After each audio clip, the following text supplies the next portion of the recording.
My name is Ibiere Sek, and I'm a trial lawyer here in Los Angeles with Sek Law. And I'm here with my colleague and friend Alex Wheeler, who recently lost his home in the LA fires. So, Alex, how you Maybe. doing? Uh, I am. Well, my head says I'm doing great, Hmm. and I'm on task. But it's been a tough week, and I'm starting to chuck up a little bit. But a week ago, my house, my neighborhood were all standing, and as we are talking this afternoon, literally the entire neighborhood, the entire community is flattened, and it's not just a house, I'll tell you this. The number one thing people started saying in the first day or two is, "You're healthy." Mm. And yes, I'm healthy, my family's healthy, thank God. And then the second part of it was always, "It's just stuff. You can replace it. You have insurance." And in my head it was, yeah, it's just stuff. That shirt I loved, my books that I've been gathering for 20 years. And then what started to kick in a few days ago was, oh, all of my daughter's artwork, or the family photographs that we don't have on the cloud, the journals that I kept for 20 years. My wife has a book of the first for the kids, like when they first started walking, when they first started eating. Those are the things that piecemeal come in. Oh, that doesn't exist anymore. Hmm. That was destroyed. So, uh, it, it, what it is the things I can replace, the things I can put on an insurance form, those are things. That's stuff. But there's so many, and I didn't realize this, there's so many things we own and we collect that there is no price tag on, Right. right? And we talk about it in our cases, EB. That's the non economic damages, the human losses. With this, it clicked for the first time that there are so many things we can't value that are just, there's no price tag. And those are the things that hurt, on an individual basis. For my home, what's gone that I can't replace. And then there's the loss of a community because structures get destroyed, but usually communities aren't wiped out. And what we're seeing with these fires, the Palisades fire and the Eaton fire, are not just structures that have been burnt, not just things that have been destroyed, but communities that are eviscerated for tens of thousands of people. And that is what really hits home. Yeah. So I lived in the Palisades in the Hmm. village, and my daughter's schools were on two corners, and they would walk to school from my house. It was a very bucolic kind of existence in the middle of Los Angeles, and if both schools are burned down, these kids, everybody's scrambling and trying to figure out what to do. All the restaurants are burned down, the homes are all gone. So it's a mass exodus of people, and right now it's less than a week, and I think everybody is just trying to figure out, where are my kids going to go to school, how am I going to get to work, and where am I going to live. So it's very much still, um, the stages of grief, right? I think Yes, I right do. now it's Yes. stay on track, lead the family. And that's where I'm at. Is I'm a lawyer just like you, EB, and we Yeah. are Type A, and we get things done. And I'm in Type A, get things done mode. Right. But then I can imagine that there are moments where you're not focused on your work, where you have a memory or an image of something that you used to be able just to reach out and touch, Hmm. and you're reminded that it's not there anymore. Yeah. What what are some of the things that you are now reminded are no longer there?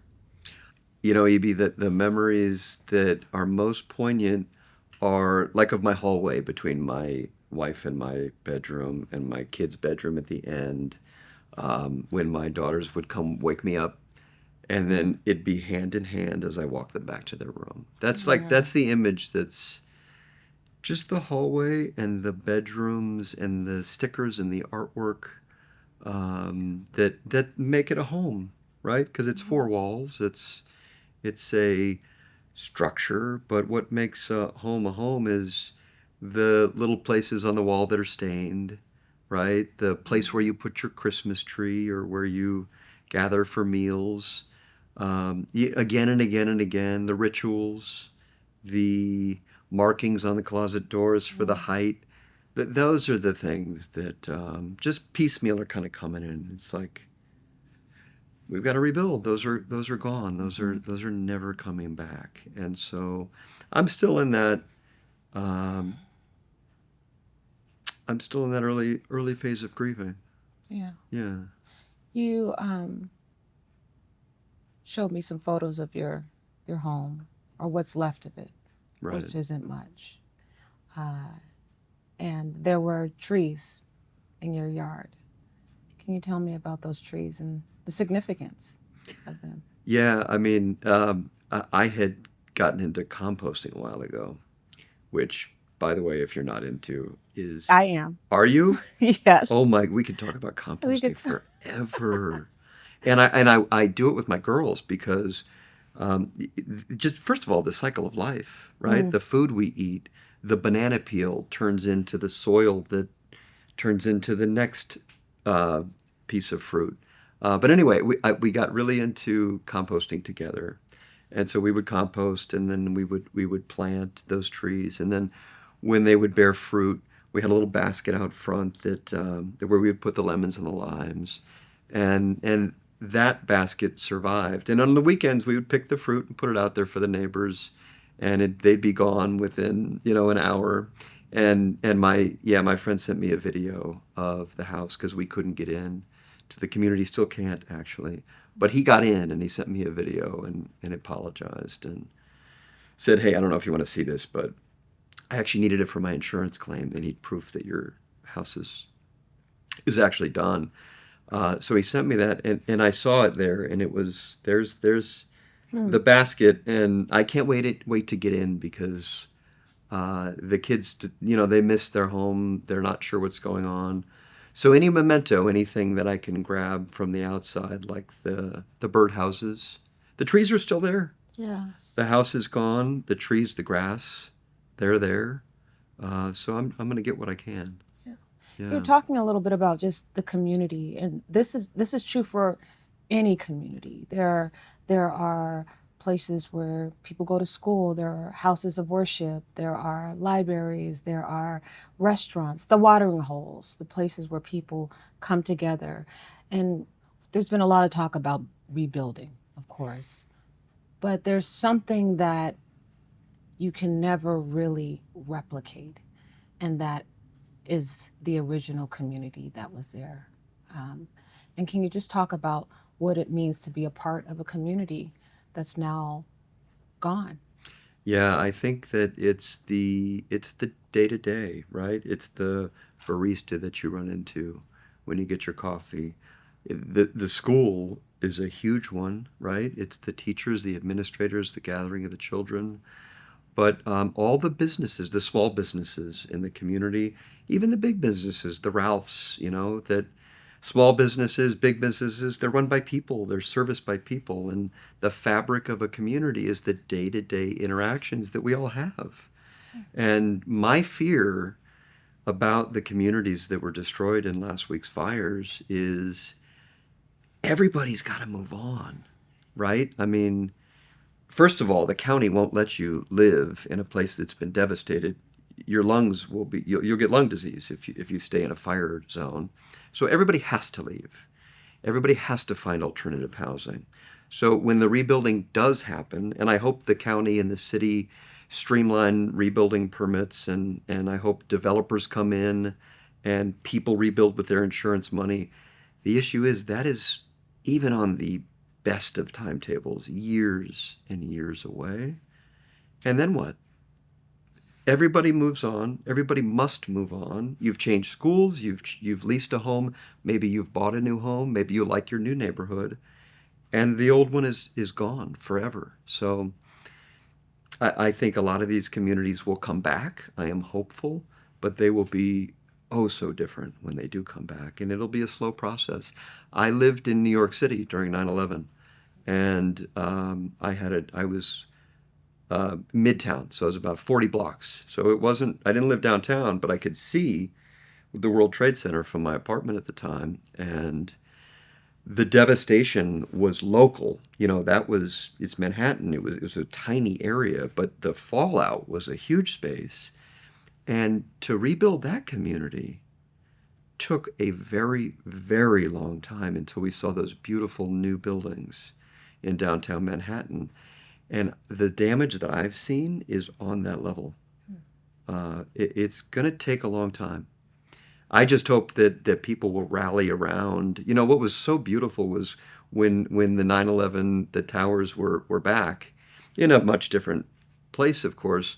New Yorkers, Americans rallied behind it. Now, that was a very different scenario. That the terrorist attack had a whole lot other emotional, and it was a crime scene for 3,000 murdered people. So I don't want to compare it to that in a national significance way, because it's not the same. Mm-hmm. But for rebuilding, I hope that for our Los Angelino communities, we can rally behind these neighborhoods as they do rebuild. Yeah. I want to ask you some questions about just the fire generally. I mean, we all in Los Angeles came to know that there was a terrible fire that was raging in our city, and then another one, and then another one. Oh, I know. For you, I want you to go back to that moment in which you realized there was a fire, that your family, your community, your home were in the path. So it was about 10:30 in the morning on Tuesday, the 7th, and my wife called me and she said, I can see the flames from our bedroom. And we were both a little, listen, LA, especially in the hills, fires are a common thing. And she was pretty calm, pretty relaxed. She said, we've seen this before, but I'm starting to get a little worried because I can really see the flames, not the smoke, but the orange of the flames. And she said, so I said, well, do you think you should get out of there? And she said, I'm looking around. Nobody seems concerned. And I said, well, let's give it a few minutes. Are the schools letting out? And we hadn't heard anything from the city. No alerts yet. No warnings. No warnings yet. And then we got the first notification from the schools, actually. The schools said, hey, come pick the kids up. So my wife picked the kids up. City had not blasted a evacuation yet. But then she called back and said, hey, the flames are getting closer. And I said, well, get out of there. And she starts packing up some valuables, our dogs, obviously the children, gets them in the car. And, she's really kicking herself right now because she says, I had time. I don't know why I didn't get more. Oh. And what I've been saying to her is, you got out all that really matters. I mean, what they tell us in an emergency is get obviously the people, the pets, and any extreme valuables that are irreplaceable, grab those and go. Right. And so I said, honey, you cannot beat yourself up about this. You did exactly what we're supposed to do in these scenarios. Yeah, I think, and we're hearing from our friends, our colleagues, many, many people have been devastated by this. And that is what I'm hearing time and time again. I wish I would have grabbed this. I wish I would have grabbed that. And hindsight is 2020. Just the panic of it all. You're not even, most people felt like they were going to go back to their home. They were going to return. Yeah. What was that like for you? Did you feel like, you know what, this will pass. We'll be back. I had no question in my mind that I would be sleeping at home that night. None. Because we lived in a pretty urban neighborhood. Businesses everywhere, homes everywhere. The hills are close, but they're at least a half mile away. So in my rational brain, I'm thinking, there's no way that LA Fire Department is going to let an entire town burn down. And that was naive. It was naive. It's not like the firefighters have an actual say over that. And what we now know is that there was a windstorm with hurricane and tornado speed winds. After 2 years of extreme rain And now the driest season on record.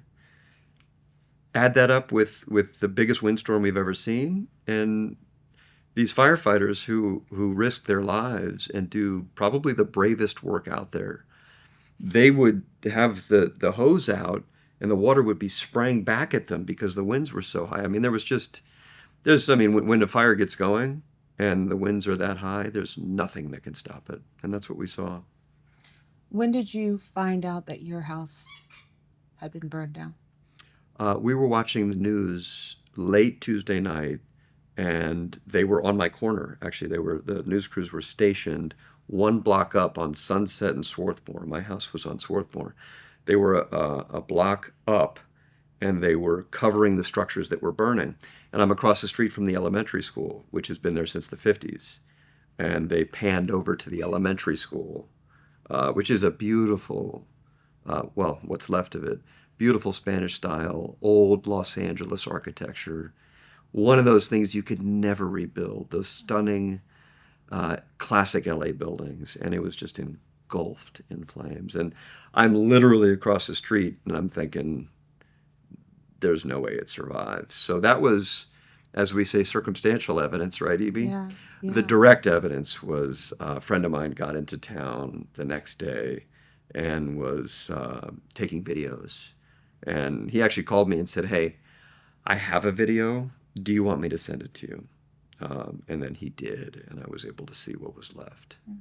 Um, but I think the way that I actually know is I was getting alerts from my alarm system. Right. And what was fascinating is it was like 10:57 alert. There was an alert in my upstairs bedroom, and then 10:58 in one of the bedrooms, 10:59. So the way I could see the progression of the destruction by the alerts from the alarm system, and then my Ring camera captured before they melted, captured the embers that were gathering in my front yard, and then, then it went up. Yeah. Yeah. I'm really sorry, Alex. Thank you. Really sorry. So many families are dealing with this right now, and I'm not sure if that gives you any comfort. And I'm wondering, what is it like to go through this, knowing that so many other folks are also experiencing this? Your neighbors, Yeah. your colleagues, your friends, the parents of your daughters. Just what is that like for you?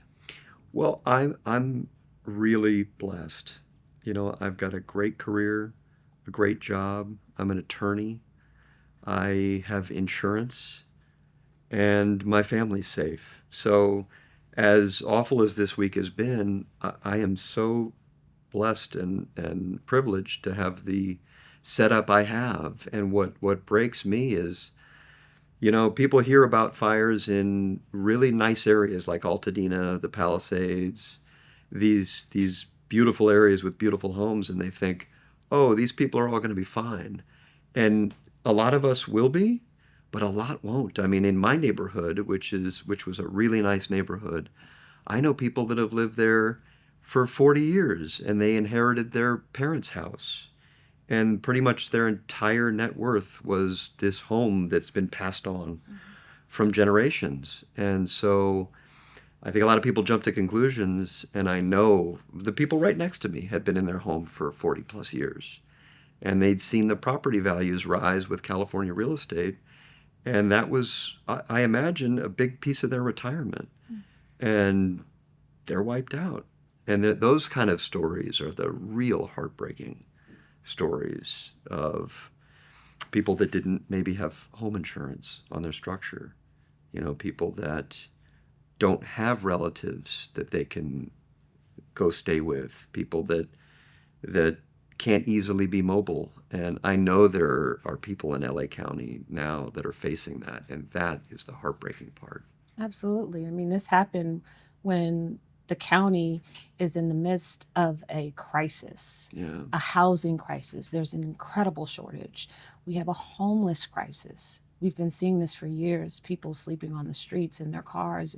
So many families just a paycheck away from from homelessness. And I think about these communities, you're talking about the homes and the generational wealth that was built up in the hopes that people could perhaps take care of their children and grandchildren. And those homes were probably the homes where the family members would convene. That was the home base. And for it now to be gone, that it is truly devastating.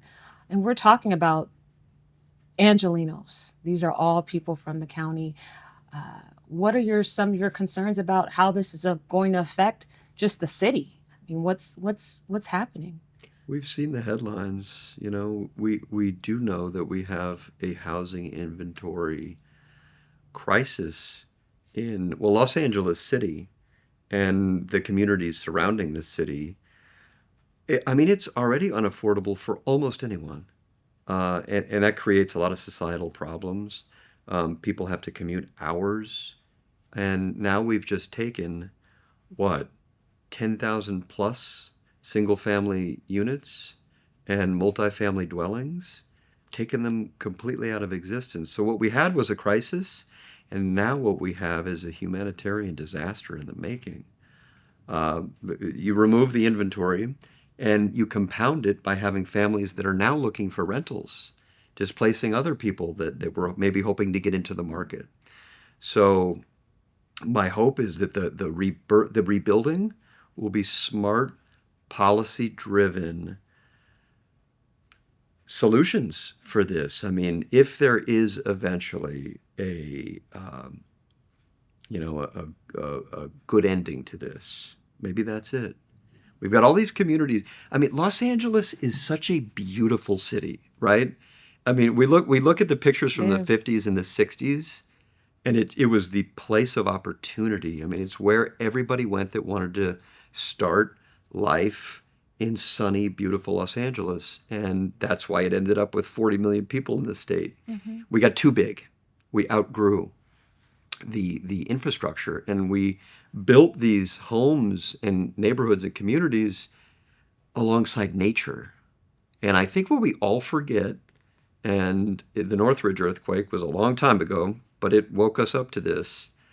We live in a natural environment that is in charge. And we trick ourselves every day when we get in these boxes and drive to work on these 10-lane freeways. We think we're in charge, don't we? Yes, we do. We are not in charge. And every time there's an earthquake or a fire or a natural disaster, it is that reminder that we live at the mercy of whatever you want to call it, whatever your belief is. We get to believe whatever we want in this country. God, Mother Nature, however you say it, is in charge, and we are not. Tell me about your evacuation experience. What did you take? Where did you go? What was going through your mind? What were you feeling as you were leaving your home and preparing to, I don't know, do what? So for me, I didn't have an evacuation process because I left for the gym in the morning before the office. I packed my gym bag. I've got my work clothes. And that's all I have. I didn't have a chance to grab anything. My wife was at home with the kids, and she starts seeing the fire come in, starts getting concerned. The LA City text warning system, when that hit, she had already left because she could see that these flames were getting pretty close. But we've talked about it a lot. She had about 5 minutes, 10 minutes to, we've got little kids that are hard to wrangle. And so she gets the kids in the car, packs, forgot the passports. We didn't get those, but got the dogs and the kids, an overnight bag, a few important items of jewelry, and then took off. It was quick, and the issue with certain neighborhoods in Los Angeles is there's just not a lot of ways in and out. So it was bumper to bumper. She was on Sunset watching the flames get closer with the wall of cars ahead of her, and she's having a panic attack and thinking about what happens as fire comes. And you saw the images of everybody that just abandoned their vehicles. Abandon their cars. Yeah. Thankfully, she didn't have to do that.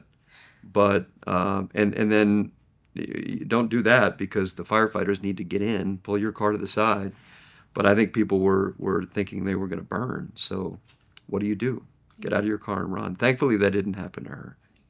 But with 5, 10 minutes, 3 children, family pets, I mean, that's not a lot of time, Alex. No, you grab the things that have heartbeats, right? Grab the kids, grab the animals, and you go.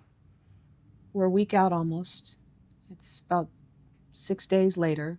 What's your current situation? How are you doing?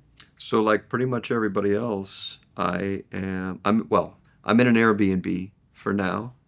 And Airbnb did some great outreach with the community and helping people find places. But I've got a very short term living situation, and I'm looking for a lease like everybody else. You know, every property that I show up to, there's 10 applications, 10 families that are ready to go.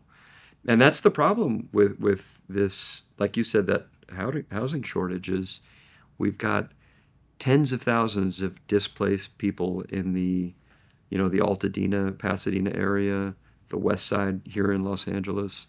Everybody's looking for housing in the same area. And what's interesting is people that have other places to live, have second homes, are all listing their places for rent.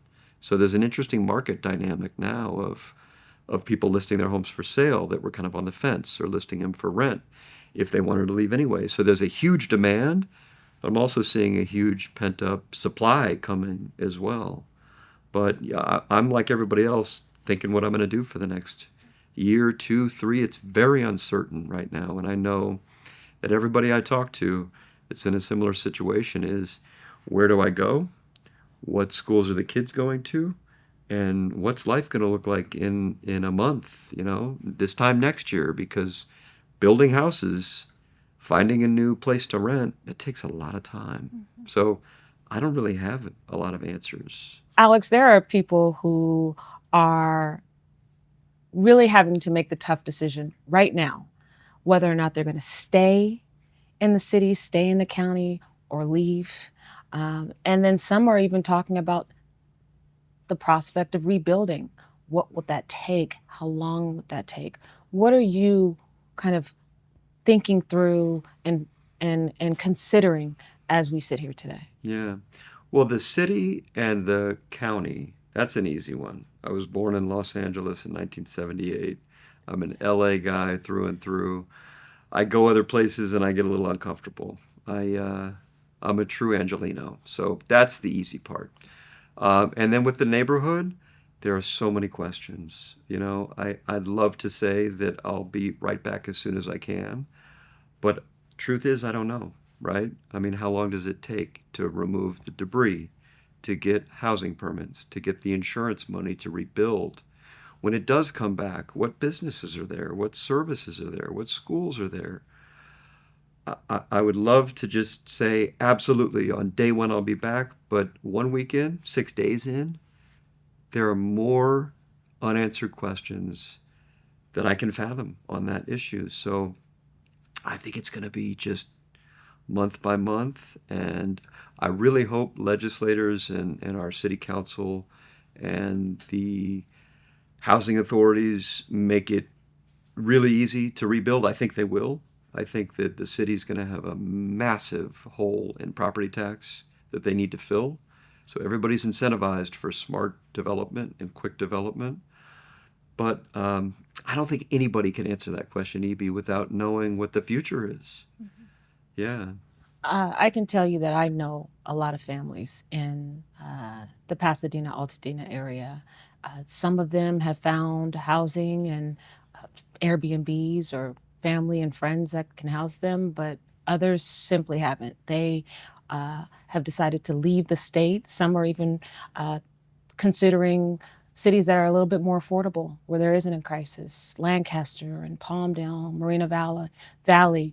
And, the reality is that it's going to be really hard for people to get settled in, given what's happening in the city. You talked about the housing crisis and leasing a home.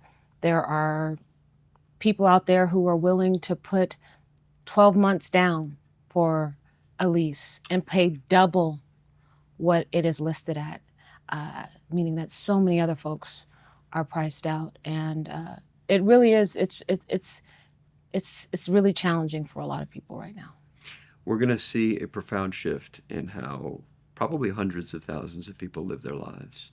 Um, I mean, the fallouts, right? I mean, the people that support communities, the folks that work in restaurants and homes and shops now don't have jobs. Maybe they didn't lose their home, but they lost their job, which is in a lot of ways more devastating, especially for a certain group of folks in the city and the county. So I'm hearing of people that are moving the state. You know, the profound shift in day-to-day life is unfathomable. And, you know, I think that there's a way that we can make it work, right? Yes. Long term.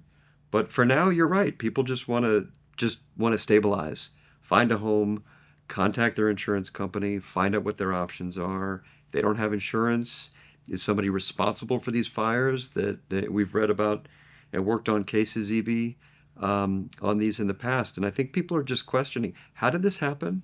How do I get back on my feet? And I think these long-term questions are going to play out, but those are the immediate questions.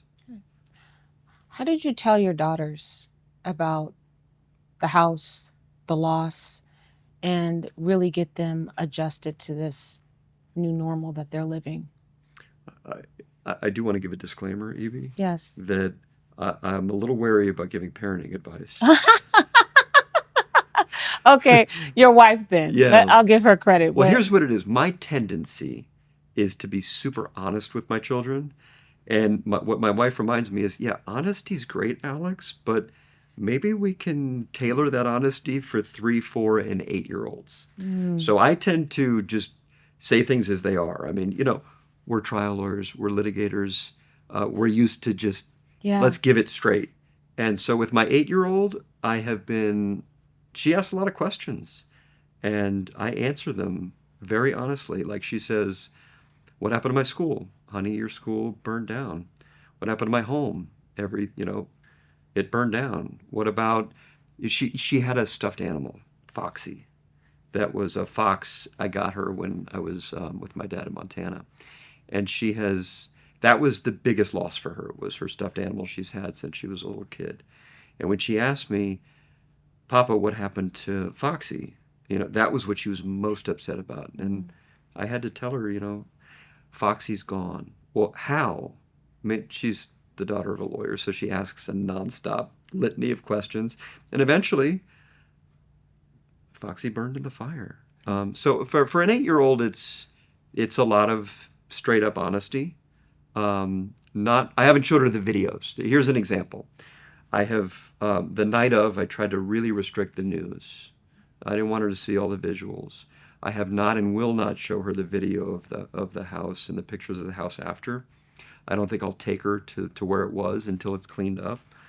With my 3 and 4-year-olds, neither one of them really know what's going on. My 3-year-old's processing it, and she's talking about things that have burned. I think that's just how she's verbalizing it in her head. But even with them, yeah, those things are gone. I'm kind of a deep thinker. I'm a little philosophical. And I've explained the cycle of life and how pretty much everything we see in front of us is fleeting. And that's the big reminder of I don't know how deep we want to go here, but we take a lot for granted. And, things can change in an instant. Yeah. And this is one of those examples. So even for those of us who didn't lose their homes, I live in South LA.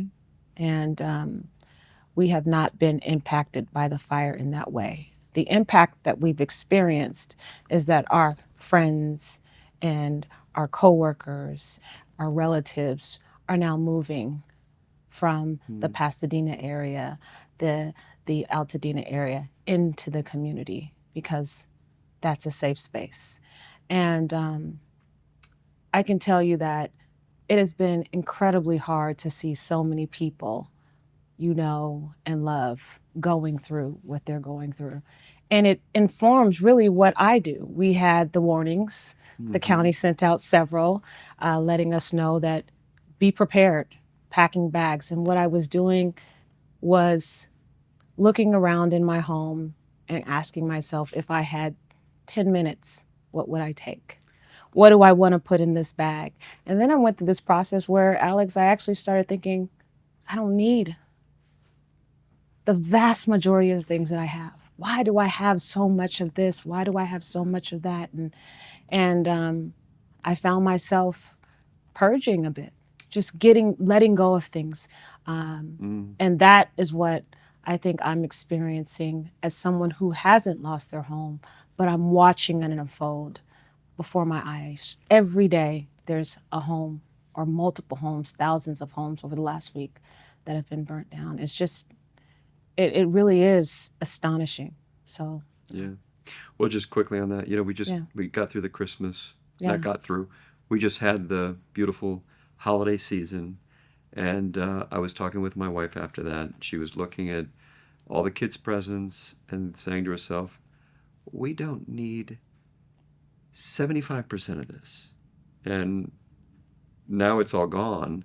But one of the things, the conversation the two of us had, as we're starting to think about insurance claims and all the things that we lost, we had a conversation the other night that was, hey, let's not rush out and replace everything we lost. Let's really take a pause and be intentional about what we rebuild. And so I really resonate, Evie, with what you said about that. We took stock and catalog of this culture of excess that we really live in. And it's not, obviously, everybody doesn't live in that, but a lot of folks do.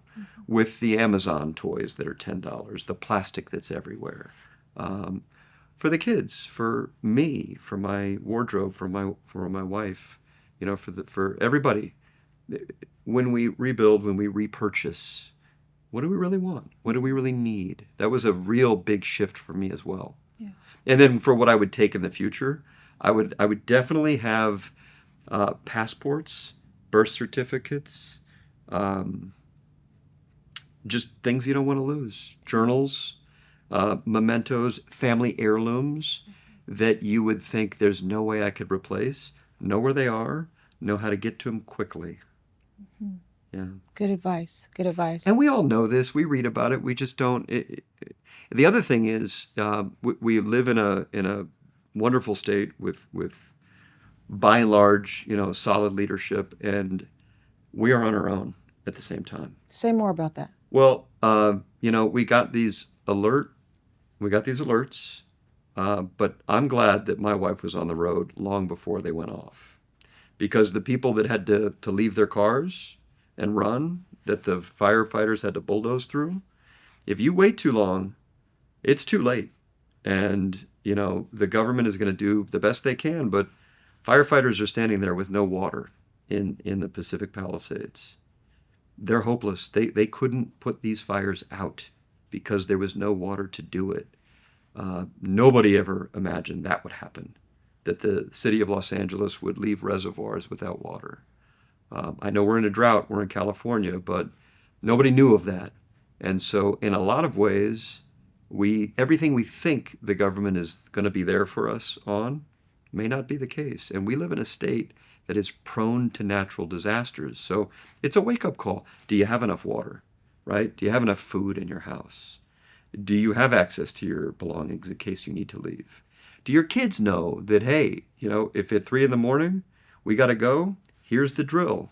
I mean, we did the stop, drop, and roll. We did the California earthquake drills. It's time to make sure everybody in the community knows what to do in a disaster.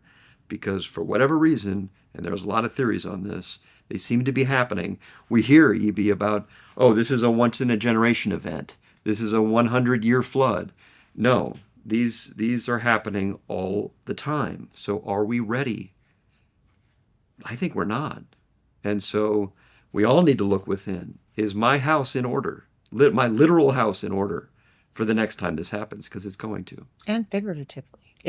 Do I have my affairs in order? Yeah. Am I prepared? So many people, like you said, and we're going to talk a lot about this, I'm sure, because this is something that everyone is trying to navigate, this insurance process, the claims process. Some people didn't have insurance, Alex.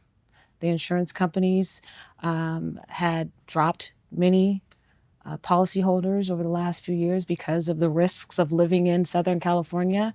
And then also just it's not affordable for so many people. Renters insurance is not affordable. We've been talking about people who own homes, but there are a ton of people, Alex, that were renters and lost their homes. And for them, everything is gone. There is nothing. They're relying solely on charity. So we're going to talk about that. I think it's where I think we could probably help the most. We have to help people understand this process. This is the first step to rebuilding. I agree. You know, you and I, EB, we're attorneys. We are educated. We are fortunate. We know how to navigate the system. If I get on the phone with my insurance carrier, I know what lingo to speak. They're not going to push me around. I'm ahead of the game. You know, my insurance company was on it. I knew what insurance to purchase. I'm going to be just fine. There are so many people that don't have those resources, and they come to us now, you know, and that's why what we do as plaintiffs' attorneys, as the plaintiffs' bar, is so important. Because, you know, EB, when our clients come to us, they don't have the same kind of familiarity with the system that we do. And yeah, I'm getting the same calls you're getting. You know, how do I file a claim? Who do I call? What proof do I need? And for the people that have insurance, we can help them navigate that. We can tell them, you know, we can look at their declaration page and say, here's your coverage. Here's how much you have to rebuild your home. Here's your personal articles. Start to make an Excel spreadsheet of everything you owned, which is what you need to do, and which is what we've started doing. Those are the problems that so many people would love to have. Because you're right, if you're a renter, a tenant, and you didn't have renter's insurance, there's no recourse unless there's a lawsuit, a tort lawsuit, because somebody's at fault for the fire. And that I know we're going to get into and speak about. But yeah, there's an insurance crisis. There's a housing. It seems like we're just talking about crisis after crisis in our beautiful state, which is heartbreaking because it is special here, and we have to make it work. But you're right. A lot of insurance companies canceled fire policies for people that live in the hills. And in some ways, you can understand that, you know. If there's a home surrounded by brush, you take on a risk when you buy that home. And I think that that's why the insurance companies are not insuring those. But when you get into the more urban areas where some of these fires spread to, that's where they hadn't canceled policies. It wasn't necessarily foreseeable that not only would they catch fire, but if they did, that they'd quickly be put out. And that's where this issue in the Palisades fire of these firefighters actually running out of water and not being able to do anything and watching these structures, hundreds and thousands of structures burn without any ability to put them out, really becomes a question of city governance, liability on the city's part. And then, of course, for the Eaton fire, you know, was that started by one of the utility lines? We've seen that so many times in this state where we have utilities that have old structures, old transmission lines, old infrastructure in general holding those power transmission lines up. And it looks like that may have been what caused the Eaton fire. Palisades fire, unknown, you know, cause right now. But, you know, if there's no insurance, what everybody's probably thinking is, who's responsible? Is there going to be a lawsuit? I'm, as a lawyer, just like you, I'm getting those phone calls left and right. And I think the 100% certain answer is there will be lawsuits in both fires. There will be extensive litigation. Whether or not they go anywhere, way too early to know. But everybody needs to be thinking, you know, who's out there that might represent me well, and make sure that I preserve my rights on time. Because, again, people don't know about statutes of limitation, about government claim forms in the city of Los Angeles. Just all these questions that I know people are asking you. When you're a lawyer, people think you know every aspect of the law, but this is what you and I do. Mm-hmm. And people need to know that if the city of Los Angeles was at fault, or at least partially at fault, for the Palisades fire, there's 6 months to file a government claim form. With certain governmental entities like SoCal Edison, um, that also has to be done within 6 months. So people are getting on their feet, but they need to realize that they've got to act quickly in finding a lawyer that's looked into all this and determined if there is a party that's at fault for what happened, which happens so many times. I mean, with the Maui fires, there was a utility that paid a huge settlement because they were at fault. With the Woolsey fires in Malibu, there was massive litigation over those as well, and there were settlements for people. So if folks didn't have insurance, there may be, through the justice system, an additional way of recovering. The emergency response, first and foremost, LA Fire, Cal Fire, Los Angeles Police Department, so many organizations or entities came together to really fight this fire. And we're seeing, especially in the last few days, a response that is very different than the initial response. I want to just ask you, what were some of the things that you think the county, the city, the municipalities did well? Well, we're reminded of our first responders and how brave they are. Every time this kind of thing happens, we are leaving and they are going the other way.